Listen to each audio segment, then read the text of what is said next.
There is a specific kind of exhaustion that comes from being in a relationship.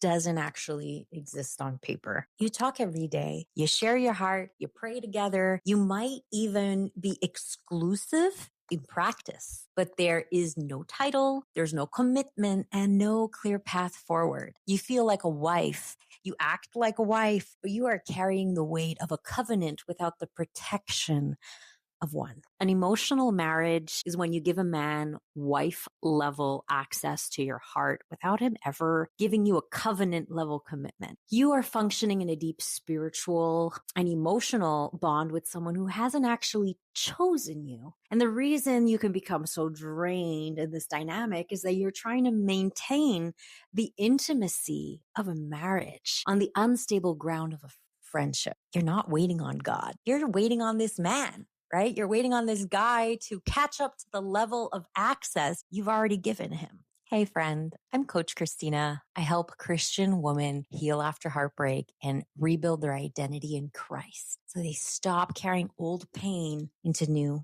seasons. Today, we are talking briefly about a theme in my upcoming book, Holy Fantasies, which covers what I like to call emotional marriage. This is one of the most common fantasies we build. We convince ourselves that because this connection feels so spiritual or so intense, man, this relationship must be from God. And we prioritize, his needs, and we guard our hearts for him, and we stop being available to anyone else, all while he remains completely free in his actions. Intensity is not the same as alignment. Just because a connection feels deep or spiritual doesn't mean it's a green light from God. Sometimes the intensity is just a distraction keeping you from seeing the lack of consistency. If he has the access of a husband, but the accountability of a stranger, you are living